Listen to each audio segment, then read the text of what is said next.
Hello friends, ओम श्री गणेशाय नमः। आप सभी का स्वागत है आपके अपने यूट्यूब चैनल पर।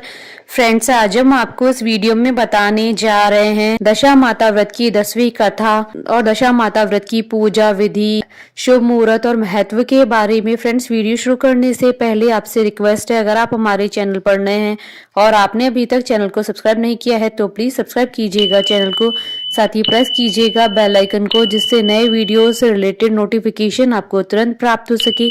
और वीडियो पसंद आने पर वीडियो को लाइक और शेयर जरूर कीजिएगा ताकि सभी भक्तों को इस वीडियो का लाभ प्राप्त हो सके। और कमेंट बॉक्स में जय दशा माता की जरूर लिखिएगा।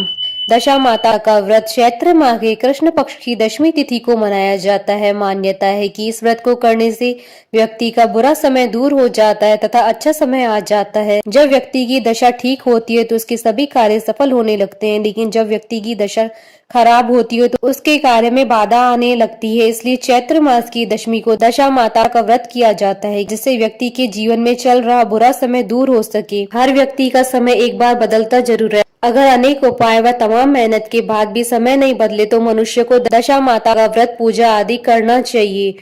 पीपल के वृक्ष पर होने वाली इस पूजा को अगर समय का ध्यान रखकर बेहतर मुहूर्त में किया जाए तो 1 वर्ष के अंदर ही समय में बदलाव आता है। फ्रेंड्स, अब आइए जानते हैं दशा माता व्रत के शुभ मुहूर्त के बारे में। हिंदू पंचांग के अनुसार साल 2025 में दशा माता का व्रत 24 मार्च 2025 सोमवार के दिन चैत्र कृष्ण दशमी तिथि प्रारंभ होगी। 24 मार्च 2025 को सुबह 5:38 पर और चैत्र कृष्ण दशमी तिथि का समापन होगा 25 मार्च 2025 को सुबह 5:05 पर। इस दिन राहु काल सुबह 8:01 से सुबह 9:31 तक है और अभिजीत मुहूर्त दोपहर 12:08 से दोपहर 12:57 तक है और अमृत काल रात्रि 9:59 से रात्रि 11:35 तक है और ब्रह्म मुहूर्त सुबह 4:53 से सुबह 5:41 तक है। इस दिन सर्वा सिद्धि योग, शिव योग और सिद्धि योग का शुभ संयोग भी बन रहा है।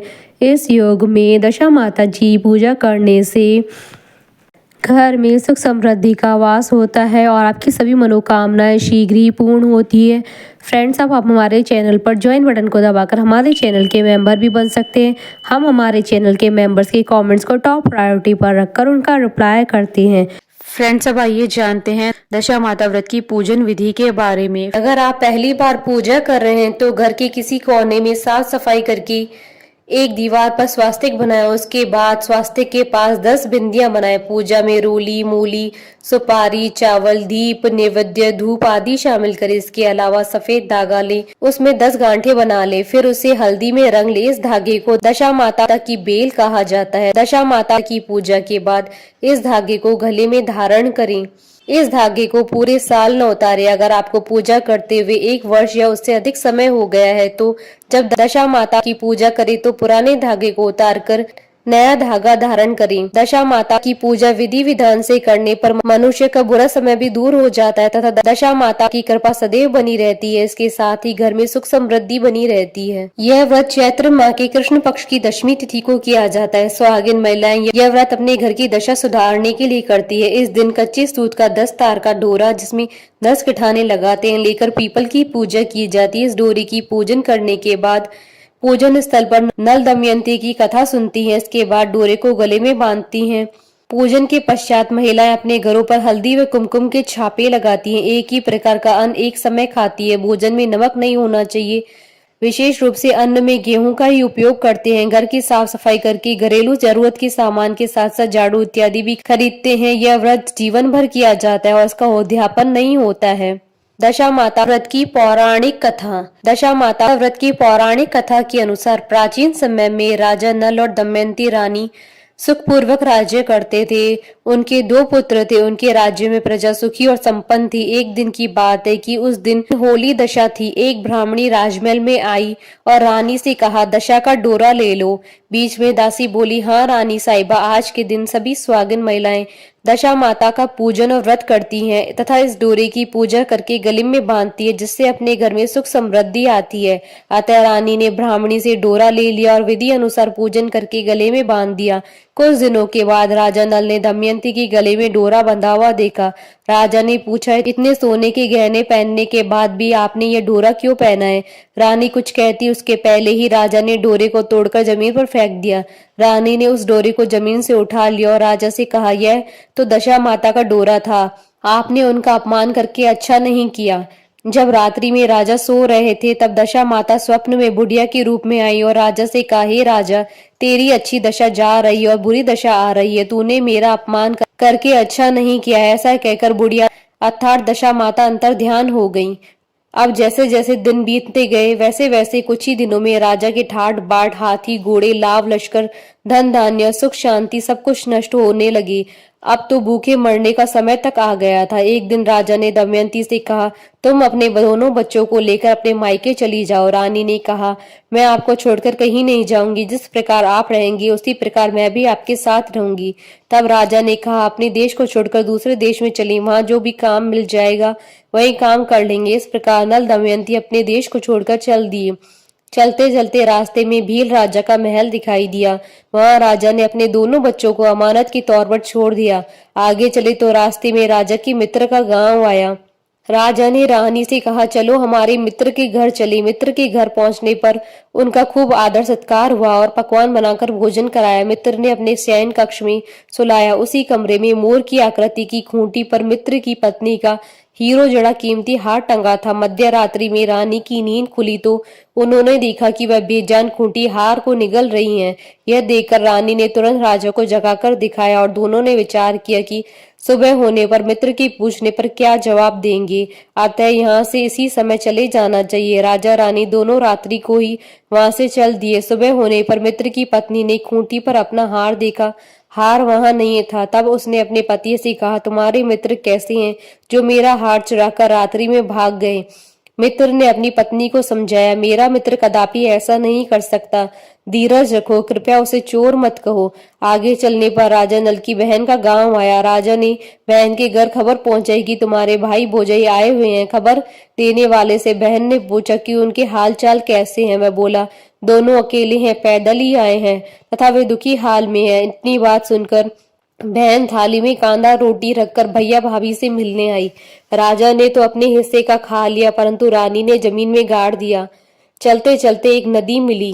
राजा ने नदी में से मछलियां निकालकर रानी से कहा, तुम इन मछलियों को भूंजो, मैं गांव में से परोसा लेकर आता हूँ। गांव का नगर सेठ सभी लोगों को भोजन करा रहा है। राजा गांव में गया और परोसा लेकर वहां से चला तो रास्ते में चील ने झपट्टा मारा तो सारा भोजन नीचे गिर गया। राजा ने सोचा कि रानी विचार करेगी, राजा तो भोजन करके आया है, मेरे लिए कुछ भी नहीं लाया। उधर रानी मछलियां भूंजने लगी तो दुर्भाग्य से सभी मछलियां जीवित होकर नदी में चली गई। रानी उदास होकर सोचने लगी कि राजा पूछेंगे और सोचेंगे कि सारी मछलियां खुद खा गई। जब राजा आए तो मन ही मन समझ गए और वहां से आगे चल दिए। चलते चलते रानी के मायके का गांव आया। राजा ने कहा, तुम अपने मायके चली जाओ, वहां दासी का कोई काम कर लेना, मैं इसी गांव में कहीं नौकर हो जाऊंगा। इस प्रकार रानी महल में दासी का काम करने लगी और राजा तेली के घाने पर काम करने लगा।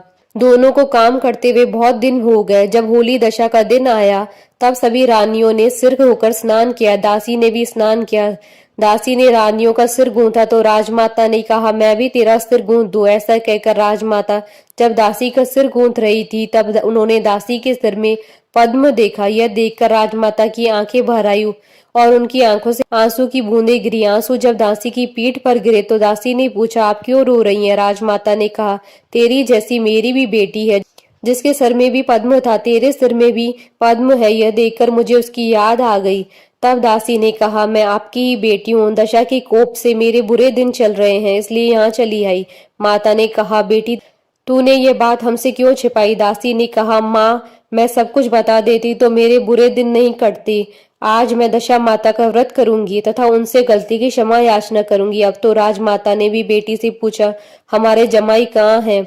बेटी बोली, वे इसी गांव में किसी तेली के घर काम कर रहे हैं। अब गांव में उनकी खोज कराई गई और उन्हें महल में लेकर आए। जमाई राजा को स्नान कराया, वह नए वस्त्र पहनाए और पकवान बनाकर उन्हें भोजन कराया गया। अब दशा माता के आशीर्वाद से राजा नल और दमयंती के अच्छे दिन लौट आए। कुछ दिन ही वहीं बिताने के बाद अपने राज्य जाने को कहा। दमयंती के पिता ने खूब सारा धन, लाव लश्कर, हाथी घोड़े आदि देकर बेटी जम्मई को विदा किया।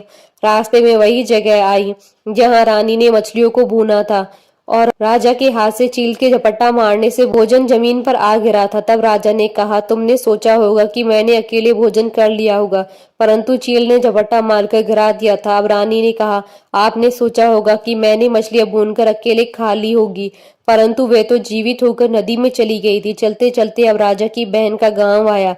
राजा ने बहन के यहाँ खबर भेजी। खबर देने वाले से पूछा कि उनकी हालचाल कैसे है। उसने बताया कि वे बहुत अच्छी दशा में है, उनके साथ हाथी घोड़े लाव लश्कर है। यह सुनकर राजा की बहन मोतियों की थाल सजा कर लाई। तभी दमयंती ने धरती माता से प्रार्थना की और कहा, माँ, आज मेरी अमानत मुझे वापस दे दें। यह कहकर उस जगह को खोदा जहां कांधा रोटी गाड़ दिया था। खोदने पर रोटी तो सोने की और कांधा चांदी का हो गया। ये दोनों चीजें बहन की थाली में डाल दी और आगे चलने की तैयारी करने लगे। वहां से चलकर राजा अपने मित्र के घर पहुंचे। मित्र ने उनका पहले के समान खूब आदर सत्कार और सम्मान किया। रात्रि विश्राम के लिए उन्हें उसी शयन कक्ष में सुलाया। मोरनी वाली खूंटी के हार निकल जाने वाली बात से नींद नहीं आई। आधी रात के समय वही मोरनी वाली खूंटी हार उगलने लगी तो राजा ने अपने मित्र को जगाया तथा रानी ने मित्र की पत्नी को जगाकर दिखाया, आपका हार तो इसने निगल लिया था। आपने सोचा होगा कि हार हमने चुराया है। दूसरे दिन प्रातःकाल नित्य कर्म से निपटकर वहां से चल दिए। वे भील के राजा के पास पहुंचे और अपने पुत्रों को मांगा तो भील राजा ने देने से मना कर दिया। गांव के लोगों ने उन बच्चों को वापस दिलाया। नल दमयंती अपने बच्चों को लेकर अपनी राजधानी के निकट पहुंचे तो नगर वासियों ने लाव लश्कर के साथ उन्हें आते हुए देखा। सभी ने बहुत प्रसन्न होकर उनका स्वागत किया तथा गाजे बाजे के साथ उन्हें महल पहुंचाया। राजा का पहले जैसा ठाट बाट हो गया। राजा नल दमयंती पर दशा माता ने पहले कोप किया था, ऐसी किसी पर मत करना, और बाद में जैसी कृपा की वैसी सब पर करना। बोलिए दशा माता की जय। हमारे साथ इस वीडियो में अंत तक बने रहने के लिए आपका धन्यवाद। ओम श्री गणेशाय नमः।